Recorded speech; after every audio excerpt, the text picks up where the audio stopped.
Hello friend, आपका अपना YouTube channel में बहुत बहुत स्वागत है। तो आज के वीडियो में दोस्तों याद कर लीजिएगा, आप लोग गांठ बांध लीजिएगा दिमाग में कि आधुनिक भारत को इस तरीके से बताया जाएगा कि सीधे आपको माइंड में धंसेगा।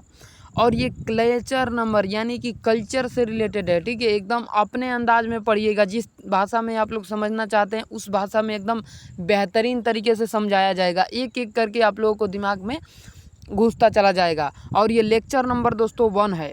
और याद कर लीजिएगा 1498 से चलेगा 1947 यानी देश के आज़ादी तक चलेगा।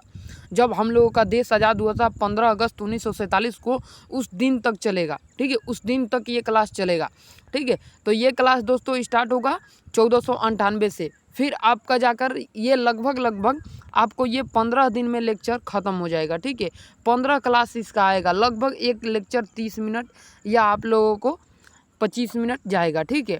तो इस वीडियो में बने रहिएगा। आप लोग एक बार इसको जज कीजिए, ठीक है। जज करने के बाद अपना नोटबुक बनाना चाहते हैं तो नोटबुक बनाइए, नहीं बनाना चाहते हैं तो टेलीग्राम से PDF डाउनलोड कर लीजिए, ठीक है।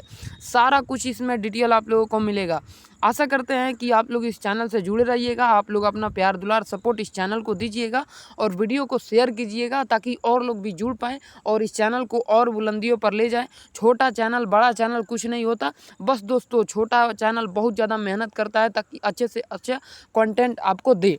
और बड़ा चैनल तो समझ लेता है कि हम बड़ा हैं, हम कैसा भी डालें लोग दिखेगा, ठीक है। लोग अपने आप को इस चैनल पर ले आएगा, ठीक है। तो एक छोटा चैनल को भी आप लोग देखिए और समझिए कि किस तरीके से बताया जा रहा है, किस तरीके से इस पर मेहनत किया जाता है, ठीक है। तो बिना टाइम वेस्ट किए चलेंगे सीधे दोस्तों PDF फाइल पे, ठीक है। तो आपके सामने दोस्तों PDF फाइल आ चुका है, ठीक है। तो यहाँ से हम लोग स्टार्ट करेंगे, ठीक है। और नीचे आप लोगों को क्वेश्चन में भी मिल जाएगा इस प्रकार से, ठीक है। नीचे सारा कुछ मिलेगा, पहले यहाँ पर इसको देख लेते हैं, ठीक है। देखिए दोस्तों, यूरोपीय कंपनी का आगमन, ठीक है। यहाँ पर लिखा हुआ है दोस्तों, भारत में यूरोप का वासियों के आने के क्रम में सर्वप्रथम पुर्तगाली आए थे। सर्वप्रथम कौन आए थे दोस्तों? पुर्तगाली। उसके बाद डच आए थे, अंग्रेज आए थे, डेनिश आए थे, फ्रांसीसी आए थे, ठीक है। अंग्रेज डच के बाद भारत में आए, परंतु दोस्तों उनका कंपनी ईस्ट इंडिया कंपनी पहले स्थापित हो गया। यानी कि आप लोग समझ रहे हैं किस प्रकार से। पहले आए थे दोस्तों डच, लेकिन डच के कंपनी से पहले ईस्ट इंडिया कंपनी का स्थापना हो गया। अब आगे क्रम में इसको देख लेते हैं, ठीक है। एकदम दोस्तों ट्रिक से देखेंगे।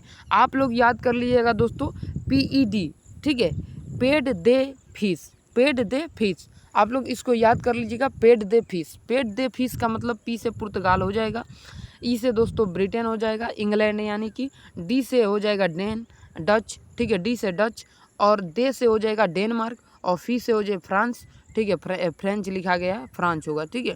और S से हो जाएगा स्वीडन, ठीक है, S से स्वीडन। तो इसको याद कर लीजिएगा, क्रम में सजाया गया है इसको, ठीक है। पेड कर दे फीस, पेड कर दे फीस आप लोगों को याद कर लेना है, पेड कर दो फीस, ठीक है। पेड कर दो फीस यानी पहले पुर्तगाली आए, भारत के ऊपर शासन किए, उसके बाद ब्रिटेन आए, उसके बाद डच आए, उसके बाद डेनमार्क आए, उसके बाद फ्रेंच आए, फ्रेंच यानी कि फ्रांसीसी, ठीक है। उसके बाद स्वीडिश आए, ठीक है। चलिए आगे बढ़ते हैं, इस क्लास को लेकर आगे बढ़ते हैं, ठीक है। पूरा कंपनी और कोठी सारा कुछ आप लोगों को नीचे की ओर मिलेगा, ठीक है। क्रम में लिखा गया है, कंपनी लिखा गया है, देश लिखा गया है, स्थान वर्ष लिखा गया है, स्थान वर्ष, उसके बाद गवर्नर कोठी फैक्ट्री, ठीक है। गवर्नर कोठी फैक्ट्री सारा कुछ इसमें सजाया गया है, इंक्लूड किया गया है, ठीक है। और स्थापना भी आप लोगों को मिलेगा, यूरोपीय कंपनी एवं स्थापना वर्ष, फैक्ट्री कोठी का स्थिति, ठीक है, यानी स्थिति कब हुआ था, ठीक है। अब पहला से देखते चलते हैं दोस्तों, ठीक है। पहला है, ये कंपनी है, ये देश है, ये वर्ष है, और ये उनका गवर्नर कोठी है, ठीक है, फैक्ट्री यानी कि। और कोठी में क्या रखा जाता था वस्तु दोस्तों, ये चर्चा में रहता है, ये विषय चर्चा में रहता है, ठीक है।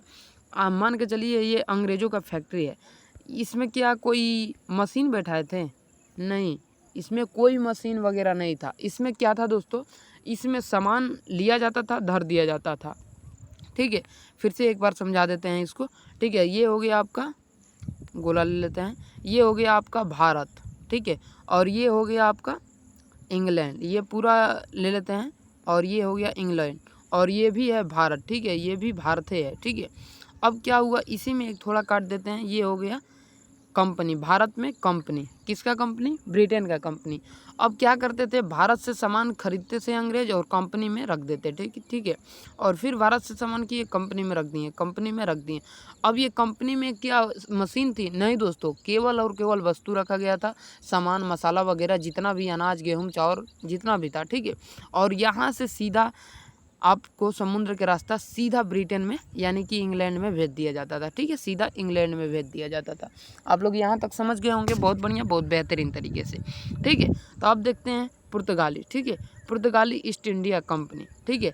ये देश कौन से देश के थे? पुर्तगाली ईस्ट इंडिया कंपनी पुर्तगाल के थे, ठीक है, पुर्तगाली थे यानी पुर्तगाल के थे, ठीक है। स्थापना कब हुआ दोस्तों? 1498 को, ठीक है। स्थापना कब हुआ? 1498 को।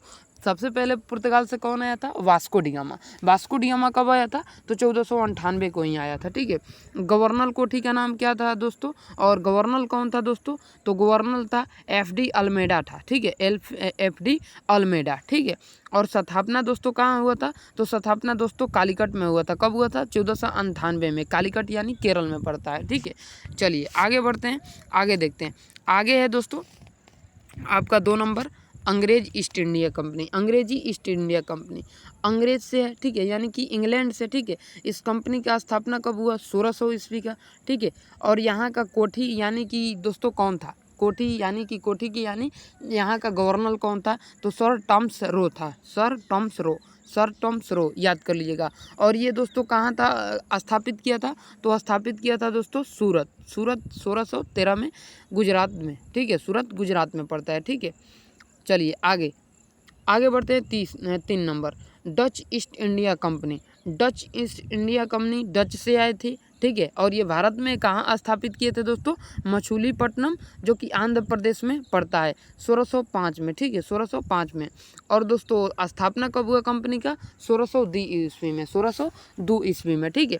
और ये दोस्तों यानी कि गवर्नर कौन थे? तो कार्नेलियस हेलमेंटा था, डे हल्समेंटा, ठीक है। कार्नेलियस याद कर लीजिएगा। इन लोगों का नाम थोड़ा उड़बतावत रहता है, ठीक है, उड़बताव। अब इसको पढ़िएगा तो डे हस्तनामा, ठीक है, यानी कार्नेलियस डे हस्तनामा, ठीक है। तो इसको भी याद कर लीजिएगा। चलिए चौथा नंबर देखते हैं। चौथा number, Danish east India company. Danish east India company जो था दोस्तों डेनिश से आया था, ठीक है। Danish east India company Danish से आया था। और कंपनी का स्थापना कब हुआ दोस्तों? 1616 में, ठीक है। कब हुआ था दोस्तों? 1616 में। कहाँ हुआ दोस्तों? त्रावणकोर केरल में, त्रावणकोर केरल में। और गवर्नर कौन था दोस्तों? विरनी चाओ, ठीक है, विरनी चाओ, ठीक है। इसका नाम ही है दोस्तों विरनी चाओ, ठीक है। चलिए फ्रांसीसी ईस्ट इंडिया कंपनी। फ्रांसीसी ईस्ट इंडिया कंपनी का दोस्तों स्थापना कब हुआ? 1664 में। फ्रांसीसी कहाँ से आए थे? फ्रांसीसी से, यानी कि फ्रांसीसी फ्रांस से आए थे, ठीक है। आगे बढ़ते हैं दोस्तों। और इस कंपनी का गवर्नर कौन था दोस्तों? जी बेपी और सूरत में हुआ था स्थापना दोस्तों, सूरत के गुजरात में 1668 में। कंपनी का गवर्नर का नाम मार्टिन, याद कर लीजिएगा, ठीक है दोस्तों, मार्टिन आप लोग याद कर लीजिएगा, ठीक है। शॉर्ट में बता रहे हैं मार्टिन। अब इसका पूरा नाम याद कर लीजिएगा, सच बता रहे हैं, आपसे नहीं याद होगा, हमसे भी नहीं याद होगा, ये नाम ऐसा है उर्ध्वपातन की तरह, ठीक है। जीन बेटिस्ट क्लोटर्न, ठीक है। मार्टिन याद कर लीजिएगा, मार्टिन ही बढ़िया रहेगा, ठीक है। चलिए आगे बढ़ते हैं।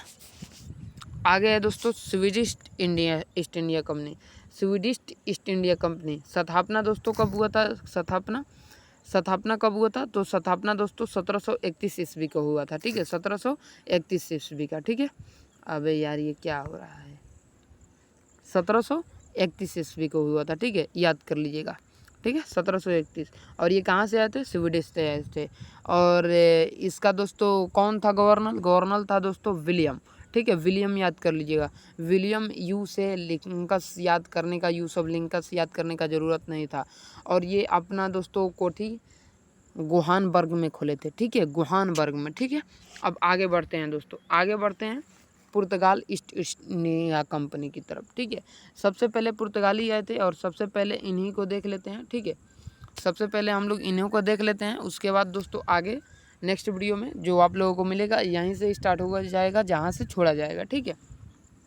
तो पुर्तगाली ईस्ट इंडिया कंपनी, इसके बारे में देखते हैं। इसकी स्थापना दोस्तों 1998 में हुआ। ठीक है, 1900 सॉरी यार, यहाँ पर गलत टाइप हो गया है, सॉरी। ठीक है, पुर्तगाली ईस्ट इंडिया कंपनी का स्थापना जो हुआ था 1498। ठीक है, 1498 लिख दीजिएगा, 1498। 17 मई 1498 होगा। पुर्तगाली नाविक वास्को डी गामा आया था। ठीक है, इसको ज़रा आप लोग देख लीजिएगा। ठीक है, थोड़ा इसको टाइप करके सही कर देते हैं उसके बाद। चलिए, तो इसको टाइप करके हम सही कर दिए, गलत हो गया था। ठीक है, तो पुर्तगाली ईस्ट इंडिया कंपनी, इसका स्थापना दोस्तों 1498 में हुआ था। ठीक है, 20 मई 1498 को पुर्तगाली नाविक वास्को डी गामा गुजरात के पद प्रदर्शक अब्दुल मजीद, ठीक है, इसको याद कर लीजिएगा, अब्दुल मंजीद, ठीक है, इसके ही घर आया था। ठीक है, इसके ही घर आया था। तो आपसे क्वेश्चन पूछ देगा दोस्तों कि वास्को डी गामा भारत कब आया था, तो 20 मई 1498 को। किस रास्ते से आया था, तो समुद्र के रास्ते से आया था। ठीक है, कहा जाता है दोस्तों कि वास्को डी गामा ने भारत की खोज किया। असली में दोस्तों भारत का खोज इसने समुद्र के रास्ते से किया था। ठीक है, कि समुद्र के रास्ते से भारत कैसे जाया जाएगा। ठीक है, और वही क्वेश्चन आप पूछेगा, नेक्स्ट क्वेश्चन पूछेगा कि पुर्तगाली नाविक वास्को डी गामा भारत आते समय किसकी सहायता से केरल के कालीकट बंदरगाह पर पहुंचा था, तो आपका राइट आंसर हो जाएगा दोस्तों अब्दुल मजीद के सहायता से, अब्दुल मजीद के सहायता से। ठीक है, केरल के कालीकट बंदरगाह पर पहुंचा। वहां के शासक जेमुरीन थे। ठीक है, वहां के शासक कौन थे, जेमुरीन थे। उन्होंने भव्य स्वागत किया और उनको जहाज से मसालों से, अब ये आप क्वेश्चन समझ लीजिए, जेमुरीन कहाँ के शासक थे, तो कालीकट बंदरगाह के। ठीक है, कालीकट बंदरगाह, केरल के कालीकट बंदरगाह के जेमुरीन जो थे वो भव्य स्वागत किए राजा थे। ठीक है, और उनकी जहाज़ को मसालों से भर दिए। ठीक है, मसालों से क्या किए, भर दिए। और इन मसालों के अलावा अतिरिक्त और मसाला उसने खरीद लिया वास्को डी गामा। जहाज में तो बहुत सारे मसाला को भरे। ठीक है, जहाज में बहुत सारे जेमुरीन जो थे जहाज में बहुत सारे मसाला भरवा दिए। उसके बाद भी वास्को डी गामा क्या किया कि कुछ और मसाला इसमें भर लिया। ठीक है, खरीद करके। ठीक है, और उससे जो यूरोप ले गया, उससे क्या हुआ कि 60 गुना मुनाफा हुआ। कितना गुना, 60 गुना। हम मान के चलिए 1 रुपया लेकर गए, 1 रुपये का कोई वस्तु लेकर गए तो सीधा उस पर 61 रुपया मुनाफा हो गया। यानी कि 60 गुना सीधा मुनाफा वास्को डी गामा उस मसाले पर कमाया था। ठीक है, अब आगे बढ़ते हैं दोस्तों। वास्को डी गामा पुर्तगाल के शासक डॉन, ये भी याद कर लीजिएगा दोस्तों, वास्को डी गामा किसके कहने पर आया था, तो वास्को डी गामा दोस्तों पुर्तगाल के शासक डॉन इनरिक के कहने पर आया था। यानी कि दोस्तों डॉन इनरिक के प्रतिनिधित्व के रूप में भारत आया था। ठीक है, 1502 ईस्वी में वास्को डी गामा पुनः भारत आया। ठीक है, 1502 ईस्वी में पुनः वास्को डी गामा भारत आया। ठीक है, और 1503 ईस्वी में पुर्तगालियों के कोची का किला जीत लिया। ठीक है, पुर्तगालियों का क्या किया दोस्तों, पुर्तगालियों ने कोची का किला क्या कर लिया, जीत लिया। ठीक है, आगे बढ़ते हैं। पुर्तगाली ने फ्रांसीसी डी अल्मेडा को गवर्नर नियुक्त की दिया। ठीक है, यानी कि अब दोस्तों कोची का किला जीत गया तो वहाँ जाहिर सा बात है कि अपना कोठी ये स्थापित करेगा। ठीक है, तो उस कोठी का मालिक किसे बना दिया, गवर्नर किसे बना दिया दोस्तों, तो डी अल्मेडा को बना दिया। अब उसके बाद क्या होता है, नियुक्त करने के बाद डी अल्मेडा जैसा नौसेना का मजबूत करने के लिए ब्लू वाटर पॉलिसी चलाया। क्या चलाया दोस्तों, ब्लू वाटर पॉलिसी को चलाया। ठीक है, अपनाए, किंतु ब्लू वाटर पॉलिसी को अपनाया, किंतु यह दोस्तों वास्तविक रूप से गवर्नर का पद को नहीं संभाल सका। इसके स्थान पर दोस्तों 1509 ईस्वी में अबुल कर्क को बना दिया गया। किसको, अबुल कर्क को बना दिया गया, पुर्तगाल का गवर्नर नियुक्त कर दिया गया। ठीक है, इसके स्थान पर। ठीक है, 1509 में। ठीक है, अब आगे बढ़ते हैं दोस्तों। अल्बुकर्क जो था वो पुर्तगाल का वास्तविक गवर्नर माना जाता है। पुर्तगाल का वास्तविक गवर्नर दोस्तों अल्बुकर्क को माना जाता है। ठीक है, इसने विजयपुर के शासक से गोवा 1510 ईस्वी में जीत लिया। क्या कर लिया दोस्तों? इसने विजापुर के शासक से 1510 ईस्वी में गोवा को जीत लिया। ठीक है, अब आगे बढ़ते हैं दोस्तों। 1511 ईस्वी में इसने मलक्का पर कब्जा कर लिया। ठीक है, देखिए ये कितने योग्य शासक है। अल्बुकर्क जो जीते ही जीते जा रहा है। ठीक है, 1515 ईस्वी में फ्रांसीसी की खाड़ी में स्थित हारमुज बंदरगाह को युद्ध में जीत लिया। ठीक है, हारमुज बंदरगाह को भी जीत लिया। ठीक है, अब आगे बढ़ते हैं। इसका विजयनगर शासक कृष्णदेवराय के साथ अच्छा संबंध था। किससे अच्छा संबंध था? विजयनगर के शासक कृष्णदेवराय से अच्छा संबंध था। अल्बुकर्क ने पुर्तगालियों की संख्या बढ़ाने के लिए पुर्तगालियों को भारतीय महिलाओं के साथ शादी करने के लिए प्रेरित किया। ठीक है, क्या किया दोस्तों? प्रेरित किया, ताकि पुर्तगालियों की जनसंख्या ज़्यादा से ज़्यादा बढ़ सके। ठीक है, अल्बुकर्क सती प्रथा का विरोध करने वाला प्रथम यूरोपीय शासक था। ठीक है, अल्बुकर्क जो था प्रथम यूरोपीय शासक था जिसने सती प्रथा का अंत करने के लिए आवाज़ उठाया था, अंत नहीं किया था। सती प्रथा का मतलब क्या होता है दोस्तों, समझ लीजिए। सती प्रथा के मतलब एक पति और एक पत्नी शादी करते हैं। ठीक है, क्या करते हैं? शादी करते हैं। शादी करने के बाद दोस्तों, यदि दोस्तों पत्नी का मौत हो गया तो पति को कुछ नहीं होगा, आज़ाद और स्वतंत्र ये जिएगा। ठीक है, लेकिन दोस्तों अगर पति का मौत हो गया तो पत्नी को उसी के साथ जार दिया जाता था। ठीक है, अब आगे बढ़ते हैं। आप लोग समझ गए होंगे यहाँ तक। 1662 ईस्वी में पुर्तगालियों को सवेली के युद्ध में अंग्रेजों ने थॉमस बेस्ट के नेतृत्व में हराया था। ठीक है, किसको हराया था दोस्तों?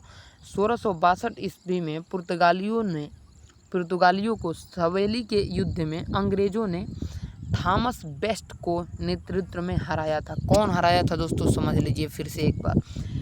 1662 ईस्वी में पुर्तगालियों के सवेली के युद्ध यानी सवेली के युद्ध में अंग्रेजों ने थॉमस बेस्ट के नेतृत्व में हराया था। किसको हराया था? तो पुर्तगालियों को हराया था। ठीक है, पुर्तगालियों को हराया था 1662 ईस्वी में। ठीक है, आगे बढ़ते हैं।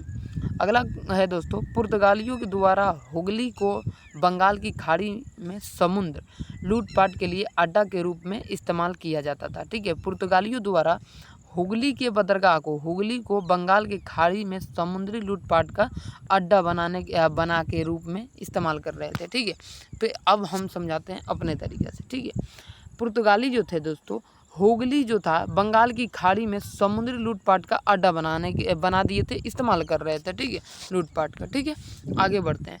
पुर्तगाली सबसे पहले दोस्तों भारत आए थे और सबसे बाद में यानी कि 1961 देश आज़ाद हुआ दोस्तों 1947 में। ठीक है, 1947 में, और गए ये दोस्तों 1961 में। देश आज़ाद हो गया था दोस्तों 1947 में, लेकिन सबसे पहले आए और सबसे लास्ट में गए, यानी 1961 ईस्वी को भारत छोड़ कर गए। ठीक है, आगे बढ़ते हैं। पुर्तगाली ने ही भारत में सर्वप्रथम तंबाकू तथा आलू की खेती किया था। ठीक है, पुर्तगालियों ने ही सर्वप्रथम तंबाकू तथा आलू की खेती की प्रारंभ भारत में। ठीक है, सर्वप्रथम भारत जापान व्यापार प्रारंभ करने का श्रेय भी पुर्तगालियों को ही जाता है। ठीक है, आगे बढ़ते हैं। पुर्तगालियों ने ही भारत में सर्वप्रथम 1956 ईस्वी में गोवा में प्रिंटिंग प्रेस का स्थापना किया था। पुर्तगालियों ने ही सर्वप्रथम 1956 में प्रिंटिंग प्रेस का स्थापना किया था। भारत में गोथिक साप्ताहिक जो चलता है दोस्तों, भारत में गोथिक स्थापत्य काल की स्थापना दोस्तों, इसका विषय पुर्तगालियों को ही जाता है। ठीक है, आगे बढ़ते हैं। आगे है डच ईस्ट इंडिया कंपनी। ठीक है, तो डच ईस्ट इंडिया कंपनी को कल बताएंगे। ठीक है, तब तक के लिए आज ही इतना ही देखिए और इसको दोबारा रिवीजन कर दीजिए। ठीक है, आपसे मिलेंगे नेक्स्ट वीडियो में। ये तो ज़्यादा लंबा क्लास नहीं गया है, 18 मिनट का क्लास गया है, लेकिन 18 मिनट में आप लोगों को बहुत ही बढ़िया तरीके से, बहुत ही बेहतरीन तरीके से बता चुके हैं। ठीक है, बहुत ही बढ़िया तरीके से बता दिए हैं। फिर से एक बार देख लीजिए दोस्तों, इसको बता देते हैं आप लोगों को। ठीक है, पी यानी कि पी से पुर्तगाली, ई से ईस्ट इंडिया कंपनी। ठीक है, यानी कि ब्रिटेन का ईस्ट इंडिया कंपनी था। ठीक है, और डे से डेनमार्क। ठीक है, और डी से दोस्तों हो जाएगा डच, और फी से फ्रांस, और एस से स्वीडन हो जाएगा। ठीक है, इसको याद कर लीजिएगा। इसको छोटा करके दिखा देते हैं पूरा एक साथ। ठीक है, पूरा एक साथ दिखा देते हैं, शायद आपको दिखे ना। ठीक है, शायद आपको नहीं दिखेगा, लेकिन कोशिश करते हैं कि दिख जाए। ठीक है, इसको थोड़ा ऊपर करते हैं, इसको थोड़ा और बड़ा करते हैं। एक मिनट दिख तो जाएगा, ठीक है। चलिए दिखेगा तो ठीक है, नहीं दिखेगा तो ठीक है। छोटा अगर स्क्रीनशॉट लेना चाहते हैं तो इसका ले सकते हैं पढ़ने के लिए, ठीक है। स्क्रीनशॉट लेना चाहते हैं तो ले सकते हैं, ठीक है। पुर्तगाली ईस्ट इंडिया कंपनी किस देश का था? पुर्तगाल का था। 1998 में इसका स्थापना हुआ। और दोस्तों डी अल्मेडा इसका गवर्नर था। कालीकट के बंदरगाह पर अपना पहला कारखाना खोला, ठीक है। यानी कारखाना उसको कहेंगे, कंपनी कहेंगे ईस्ट इंडिया कंपनी, ठीक है। केरल में कालीकट, ठीक है। दूसरा है दोस्तों अंग्रेजी ईस्ट इंडिया कंपनी, इसका स्थापना दोस्तों 1600 हुआ। और ये कहाँ के थे? अंग्रेज के थे। सर टॉमस रो ने इसका गवर्नर थे। सूरत के 2013 में गुजरात में ये अपना कोठी खोले, ठीक है। Dutch east India company Dutch से आए थे। 1602 में अपना कंपनी खोला। और इसका दोस्तों नेतृत्व किसके हाथ में था? गवर्नर कौन था? कॉर्नवालिस था, ठीक है, कॉर्नवालिस, ठीक है। और मसूलीपट्टनम में 1605 में आंध्र प्रदेश में अपना ये फैक्ट्री स्थापित किया। Danish east India company Danish के थे, ठीक है, जो कि 1616 ईस्वी में स्थापना हुआ, ठीक है। और दोस्तों ये दोस्तों इसका दोस्तों कौन था? ये वीरनचाओ जो था ये दोस्तों क्या था? गवर्नर था। और त्रावणकोर केरल में इसका कंपनी खोला गया। फ्रांसीसी ईस्ट इंडिया कंपनी फ्रांस की थी। और दोस्तों 1664 में इसका स्थापना हुआ। इसका जो मार्टिन दोस्तों गवर्नर था, मार्टिन, ठीक है। और सूरत के गुजरात में 1668 ईस्वी में इसका दोस्तों खुला था, ठीक है, 1668 ईस्वी में, ठीक है। चलिए और नीचे है दोस्तों गोहानबर्ग, ठीक है। गोहानबर्ग में किसका कंपनी था दोस्तों? तो स्वीडिश का था। इसका दोस्तों स्थापना कब हुआ? 1731 ईस्वी में। आशा करते हैं बहुत बढ़िया, बहुत बेहतरीन तरीके से समझ गए होंगे। तो मिलेंगे आपसे अब नेक्स्ट वीडियो में, ठीक है। तब तक के लिए जय हिंद, जय भारत, जय बिहार। वीडियो को शेयर कीजिए।